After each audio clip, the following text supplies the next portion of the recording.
기도합시다.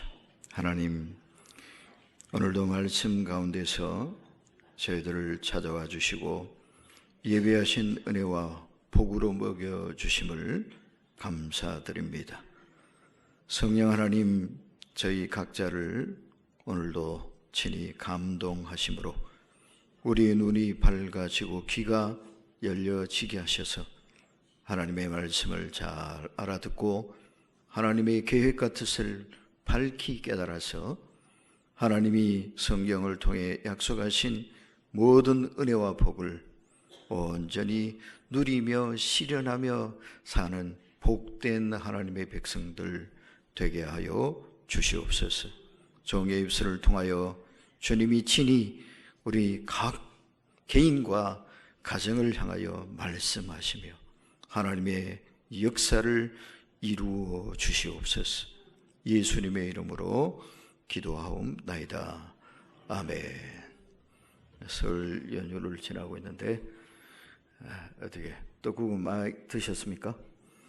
너무 많이 드시면 설 지나고 이제 체중이 붓습니다.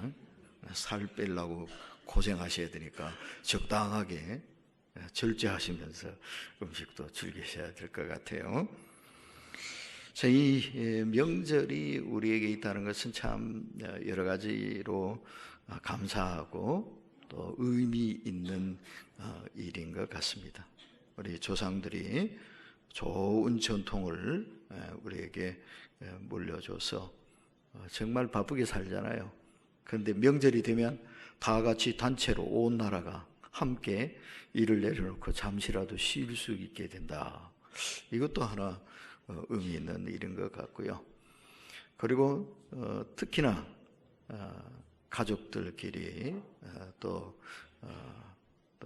고마운 사람들 찾아가고 인사할 수 있는 이런 기회를 국가적으로 민족적으로 온 나라가 함께 가질 수 있다는 거. 일일이 개별적으로 하려면 너무 힘들거든요. 시간 맞추기가 쉽지 않잖아요. 뭘 하려고 그래도, 그죠? 명절에는 다 쉬니까 됩니다. 그죠? 그리고 또 만나서 나누는 인사가 특별히 설에는 무슨 인사합니까? 다 같이 인사 한번 해봅시다. 설 인사 시작. 예, 저도 많이 받겠습니다. 서로 만나서 하는 말이 전부 다 복 받으라는 얘기잖아요. 그죠? 복을 빌어주고 격려해주고 이러니 얼마나 좋습니까? 참 우리 조상들이 후손들을 위해서 멋진 전통을 이렇게 세우고 물려주신 것 같습니다. 자, 그런데 그런 반면에 이 명절이 우리 믿는 사람들한테는 조금 힘든 점도 없지 않습니다. 그죠?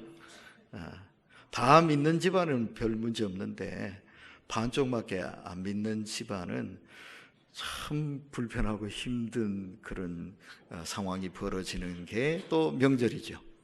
차례 지내는데 또 참석 안 할 수도 없고 환란이 뻘쭘하고 참 힘듭니다. 그죠?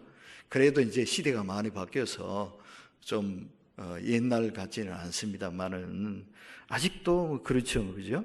안 믿는 가족들하고 같이 그런 문제, 제사 문제, 차례 문제 때문에 서로 실갱이 해야 된다는 건 참 힘든 일입니다.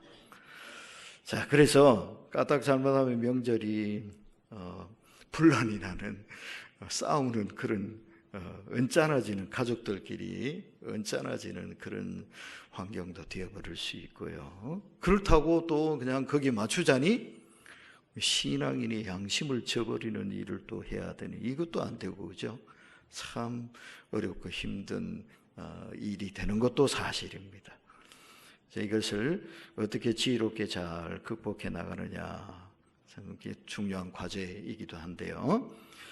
자, 그래서 이제는 우리 믿는 사람들이 이 명절도 전통 명절의 의미를 살려야 할 미풍양속, 좋은 점은 우리가 신앙적으로 소화해내고 잘 발전시키면 좋겠지만 그렇지 못한 것들은 골라내는 작업도 사실은 좀 해 나가서 이제 신앙인의 그리스도인의 명절 문화를 또 가꾸어 나가는 것도 해야만 하는 시대가 되었다. 이제는 예수 믿는 집안에 몇 대째 예수 믿습니까? 그러면 5대, 6대 되는 집안도 상당히 늘어가고 있어요. 그죠? 3대 믿는 거는 이제 수두룩합니다. 3대는 이제 꺼낼 얘기가 못 되고요. 5대, 6대, 7대까지 내려가는지 모르겠어요. 이렇게 믿음의 전통이, 믿음의 뿌리가 깊이 내려져 가고 있는 그런 이제 환경이 되었잖아요. 그러니까 이제 뿌리가 내려져야 되는 그런 상황이 되어 가고 있으니까 집안마다 믿는 사람들의 이 설 풍습, 명절 문화, 이것도 잘 갖고 나가므로 이 명절이 죄 짓는 때가 아니라 또 서로 나불키는 그런 일이 아니라 바로 하나님의 은혜와 축복을 더 풍성하게 가꾸고 자자손손 기승하는 그런 기회로 다 삼았으면 좋겠습니다. 자, 그래서 오늘은 이 다윗 왕의 이야기를 통해서 다윗은 참 하나님의 큰 은혜와 복을 받은 사람인데 그 중에서도 자자손손 이 가문에 큰 복을 받은 사람이거든요. 그래서 우리도 다윗처럼 그 복을 쌓고 또 물려주고 더 풍성하게 하는 그런 은혜를 체험하고 또 그것을 함께 힘써서 잘 갖고 나가는 그런 마음의 다짐도 결단도 새롭게 하는 그런 시간이 되었으면 좋겠습니다. 시편 144편 오늘 본문이 들어있는 이 성경은 다윗의 시일에 되어 있습니다. 다윗의 작품입니다. 다윗 왕이 하나님께 받은 그 큰 은혜에 대한 감사를 이렇게 시로 표현해 놓은 것이다, 이래 보시면 되겠죠. 자, 그 말씀 가운데 맨 마지막 부분을 오늘 본문으로 정했습니다. 자, 12절을 먼저 우리 같이 한번 읽어볼까요? 12절 시작. 우리 아들들은 어리다가 장성한 나무들과 같으며 우리 딸들은 궁전의 양식대로 아름답게 다듬은 모퉁이 돌들과 같으며, 이렇게 노래했습니다. 다윗은 이 노래를 통해서 하나님이 주신 자손의 복을 노래하고 있습니다. 현대인의 성경에서는 이 구절을 이렇게 번역을 했어요. 젊은 우리 아들들은 잘 자란 나무 같으며 우리 딸들은 아름답게 다듬은 궁전 기둥 같으리라. 우리 개역 개정 성경이나 현대인의 성경이나 크게 차이는 없습니다만은 약간 읽기가 조금 편한 그런 면은 있습니다. 자, 어쨌든 자손의 복을 노래하고 있습니다. 자식들이 잘 되는 복. 그래서 다윗만큼 이 복을 누린 사람도 적을 것이다, 없을 것이다. 다윗은 정말 큰 복을 받았는데 여러 가지 많은 복이 있지만 그 중에서도 가장 중요한 복이 자손의 복이다, 후손의 복이다, 이렇게 말할 것입니다. 하나님이 인류에게 주신 첫 번째 복도 뭐였습니까?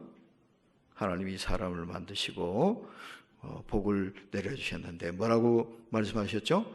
생육하고 번성하라. 생육하고 번성하라. 이 말씀이 뭐예요? 자손의 복을 말씀하고 있는 거죠. 그죠? 인류에게 주신 최초의 복도 바로 자손의 복이었습니다. 자손의 복을 받아야 됩니다. 이 자손들이 잘 되는 복, 이 복이 없으면 자기가 잘 된 복, 그게 별 의미가 없어지고 맙니다. 남미 대륙의 처음 지배자들, 남미 대륙에도 인디언들이 있었죠. 이 사람들이 남미 대륙에서 아주 큰 찬란한 문명을 꽃피웠어요. 그 자취가 지금도 남아있죠. 안데스 산맥 이 그 험준한 산악지대 위에다가 고대의 그 까마득한 옛날에 어떻게 그렇게 거대한 구조물을 건물을 짓고 만들고 깎고 다듬고 쌓아놨는지 참 기가 막히지 않아요? 이거를 뭐라 그럽니까? 마야 잉카 문명 그러잖아요. 지금 기술로도 그렇게 하려면 쉽지가 않은데, 예? 아무것도 없는 그 옛날에 어떻게 그 돌을 깎고 갈고 다듬고 또 그걸 또 어떻게 옮겨서 그렇게 쌓았는지 참 기가 막혀요, 그죠? 그만큼 이 사람들이 뛰어난 실력을 가지고 있었다는 얘기고요. 그리고 또 부강한 나라를 이루었다라는 증거가 아니겠습니까? 그런데 지금은 어떻습니까? 그냥 흔적만 남아 있습니다. 그 후손들이 다 어디 가서 뭐 하고 있는지 형편없어요. 후손들이 살아있긴 있는데 남들한테 다 뺏겨버렸어요. 쫄딱 망해버렸잖아요. 그러니까 여러분 후손들이 잘 돼야 되는데 그러지 못하면 이 모양 난다고요. 옛날만 곱씹으며 후회 막급한 그런 한숨만 쉬어야 되는 그런 일이 생기고 만다 이 말이에요. 그래서 하나님이 약속하신 보증하시는 이 복, 자손의 복을 우리 모두도 누리기를 바랍니다. 자, 그런데 이 자손의 복은요, 자손들이 잘 되면 덩달아서 조상들도 이름을 얻더라고요. 다윗도 그랬죠. 다윗의 아버지가 누구죠? 이새. 이새 사실은 알아주는 사람 별로 없었거든요. 그 형들도 그렇고. 근데 다윗이 왕이 되고 출세를 하니까 다윗의 아버지가 주목을 받는 거예요. 저 누구 아들이야? 이새의 아들이요. 야, 그 이새라는 사람 대단한 사람인가 보네. 왜 그렇죠? 다윗 때문에. 그죠? 우리나라 역사에도 그렇습니다. 조선의 시조 누구죠? 태조 이성계 아닙니까? 그죠? 이성계 아버지 누군지 아십니까? 잘 모르죠. 저도 찾아보니까 이자춘 이래 나와 있더라고요. 아무도 뭐 별로 알아주는 사람이 없었어요. 고려 시대에는 뭐 무슨 하급 관리나 좀 했는지 어떤지 모르겠습니다. 그런데 세종대왕 시절에요. 이 조상들을 찬양하는 대서사시를 만들었는데 그게 뭔지 아세요? 이렇게 얘기하면 잘 모르죠. 그런데 이렇게 말씀드리면 잘 아실 거예요. 용비어천가. 아, 그러죠? 용비어천가. 모두 뭐에 대한 얘기냐 하면은 이 세종의 할아버지들 얘기예요. 6대조까지인가 쭉 위로 할아버지들을 찬양한 노래예요. 근데 이성계가 왕이 되기 전까지는 아무것도 아니었어요. 근데 이 어른들도 왕의 호칭을 붙여줬어요. 이렇게 그 이름을 붙여줬다 그래요. 목조, 익조, 도조, 환조. 그 다음에 이제 자기가 태조예요. 이성계는 태조. 그 다음에 태종. 그리고 밑에 내려가서 세종. 이렇게 되죠. 왕이 돼 본 적이 없어요. 이분들은. 왕은 뭐 왕이야. 그냥 평민에 불과했지. 그런데 아들 하나 잘 뒀더니 죽고는 안 뒤지만, 비록 죽고는 안 뒤지만 왕의 칭호를 받았어요. 이 할아버지들이. 그 뭐의 덕입니까? 자손들 잘 둔 덕이요. 우리도 이렇게 자손들을 잘 둬서 자손들이 잘 돼서 덩달아 어른들도 어깨가 으쓱해지는 그런 복을 좀 누렸으면 좋겠습니다. 아멘? 그런데 이렇게 자손들이 잘 되게 되는 그거는 뭐에 달렸을까요? 바로 어른들한테 달린 거예요. 자손들이 잘 되느냐 못 되느냐 이거 결정하는 게 어른들이란 말이에요. 우리의 자손들에 대해서는 지금 우리가 책임이에요. 우리가 어떻게 하느냐에 따라서 자손들이 잘 되느냐 못 되느냐가 달려있어요. 출애굽기 20장 5절 6절에 보면은 10계명 중에 제2계명에 대한 이야기가 나오는데요. 제2계명이 뭐죠? 우상을 만들지 말고 그것을 절하며 섬기지 말아라 하시는 그런 말씀이죠. 그죠? 제2계명을 딱 주시면서 그 밑에다가 5절 6절에는 이 계명을 안 지키고 죄 짓는 사람은 어떻게 되고 이 하나님 말씀을 잘 지키고 하나님을 사랑하는 사람은 어떻게 된다, 이 말씀이 사족으로 딱 달려 있어요. 거기에 보면 뭐라고 되어 있냐, 하나님의 말씀을 어기고 우상 숭배하는 죄를 짓는 자는 자손 3, 4대까지 죄를 묻겠다. 그래서 자손 몇 대까지? 3, 4대까지. 그런데 하나님의 말씀을 잘 지키고 하나님을 사랑하는 사람은 자손 몇 대까지? 1000대까지 뭘 준다? 은혜를 베푼다. 이런 말씀이었어요. 그러니까 조상이 어른들이 어떻게 하시느냐에 따라서 자손 3, 4대 저주가 대물림 되어지느냐 아니면 1000대까지 하나님의 은혜가 부어지느냐, 그게 결정된다는 거예요. 다윗은 자손 1000대에 이르는 복을 누린 사람입니다. 어떻게 해서? 하나님을 잘 섬겨서 말이죠. 그 미국에 그 두 가문을 한번 조사를 해 봤답니다. 한 가정은 목사님 가정인데요. 조나단 에드워드라는 목사님, 아주 부흥사고 또 학자고 아주 대단히 유명한 그런 목사님이었다 그래요. 이분의 자손들을 한번 조사를 해 봤더니 그 자손들 가운데 1390여 명을 조사를 했는데 그 중에 3명은 미국의 상원 의원이 되었고, 그 다음에 또 3명은 대도시 시장이 되었고, 그 다음에 뭐 판사, 변호사, 뭐 대학교 교수, 이거 뭐 수두룩하고요. 또 미국의 재무성 감사관이 한 명 있고 부통령도 한 명 나오고, 그래서 이 가문 때문에 미국에 끼친 좋은 영향력, 그거는 돈으로 환산할 수 없다, 이런 평가가 나왔다 그래요. 반면에 술주정뱅이로 일평생 살다가 죽은 이 맥스 주크스라는 사람이 있대요. 이 사람의 자손들 560명을 추적해서 조사를 해봤더니 310명은 거주로 죽고 150명은 교도소를 들락날락했고, 그 중에 7명은 살인자였고 100명이 술주정뱅이로 지냈고, 그 집안의 여자들 중에 절반은 다 창녀들이었고, 이 가문으로 인해서 미국 사회에 끼친 손해가 당시 환율로 125만 달러에 해당했다, 이랬답니다. 옛날에는 100만 장자 그러면 와, 큰 부자 이랬잖아요, 그죠?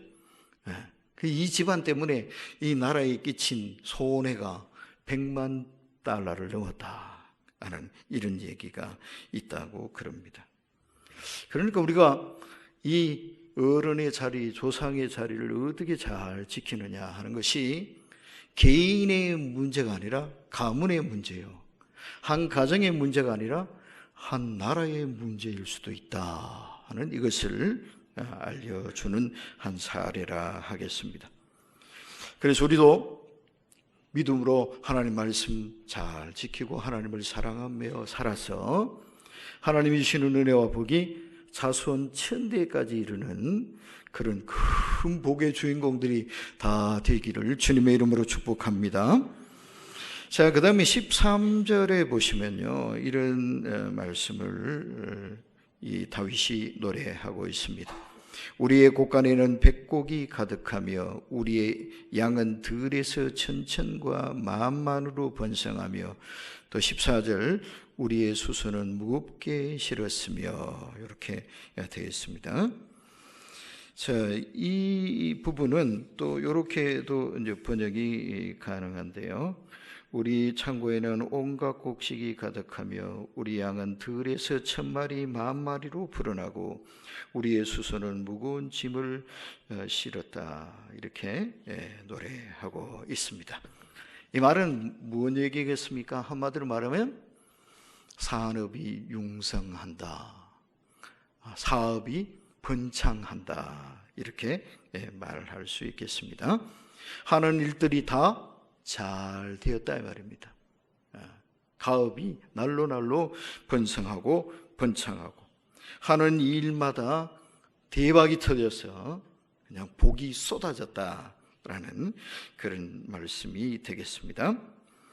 자, 이것이 이루어지게 된 것은 바로 다윗이 하나님의 사랑을 입고 하나님의 신뢰를 받았기 때문입니다.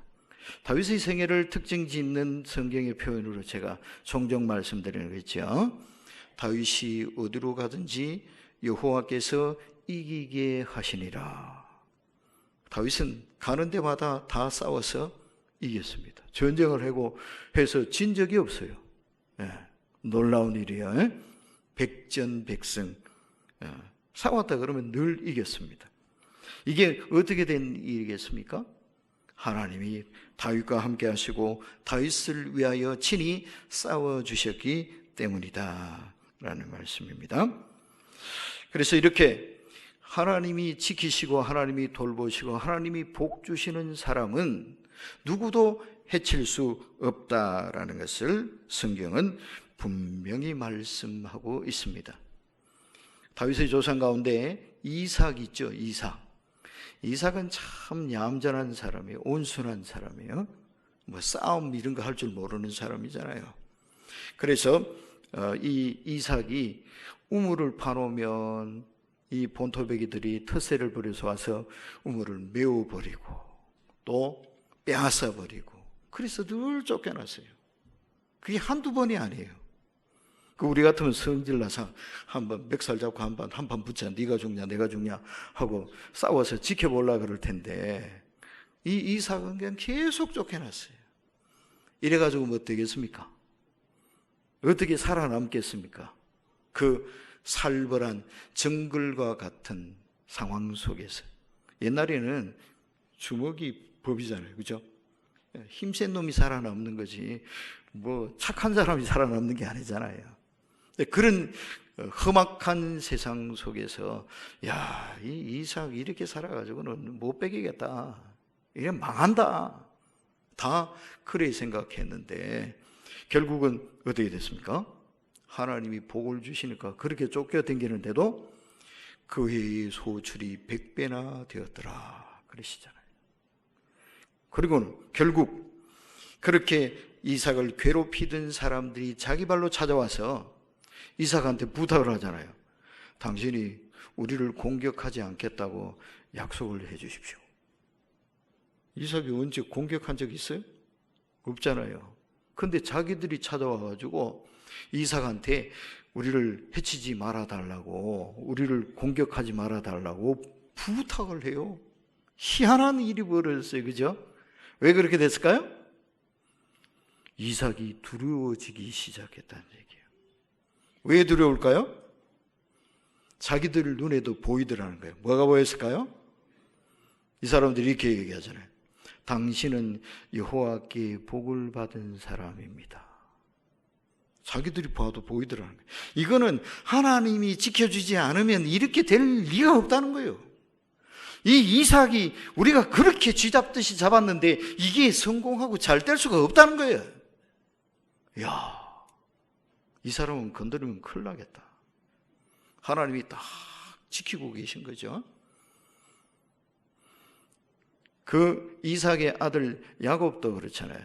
야곱도 외삼촌 집에 가가지고 20년 살았는데 이 외삼촌은 야곱도 잔머리 굴리기 명수지만 이 외삼촌 라반도 만만치 않죠. 그래서 이 임금을 계약을 했는데 성경에 그런 얘기 나오잖아요. 이 양과 염소들 중에 검은 놈, 얼룩무늬 있는 놈, 요거는 제 몫으로 주십시오. 그러면 제가 다른 거 하나도 안 받고 열심히 이 일을 하겠습니다. 그랬잖아요. 처음에 그랬잖아요. 그죠? 그랬더니 그 다음부터 전부 다 새끼를 낳는데 전부 다 어떤 놈만 나와? 검은 놈, 얼룩무늬 이런 놈만 나오잖아요. 그러니까 라반이 아니 야, 약속 바꾸자. 거꾸로 껌둥이하고 그 전박이를 내가 가질게. 너 흰 놈 가져. 이렇게 바꾸기를 몇 번 했다는 거예요? 10번이나 했대잖아요. 어떻게 하든지 조카한테 좀 안 주려고 그렇게 애를 썼다잖아요. 그런데 돼요, 안 돼요? 택도 없어요. 왜 그럴까요? 하나님이 딱 지키고 계시니까. 여러분, 하나님이 지키시면 이래야 되는 겁니다. 암만 애를 쓰고 길을 쓰고 못 살게 굴어도 안 통해요. 하나님이 지키시니까. 다윗이 그렇단 말이에요.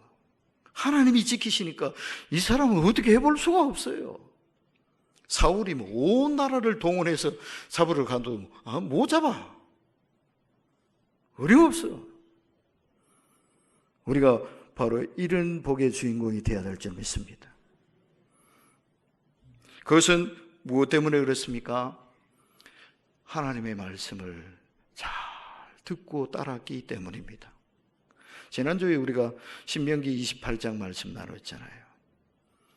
하나님이 말씀을 잘 듣고 순종하는 사람에게는 하나님이 이런 복을 주신다고 약속하셨죠. 내가 들어와도 복을 받고 나가도 복을 받을 것이니라. 이 말씀을 뒤집어 버리면 어떻게 돼요? 네가 들어와도 저주를 받고 나가도 저주를 받을 것이다. 이렇게 된다 그러잖아요. 하나님의 말씀을 지키면, 우리가 하나님의 말씀을 최선을 다해 지키면 하나님은 우리를 지켜주신다. 이거 기억하자고요.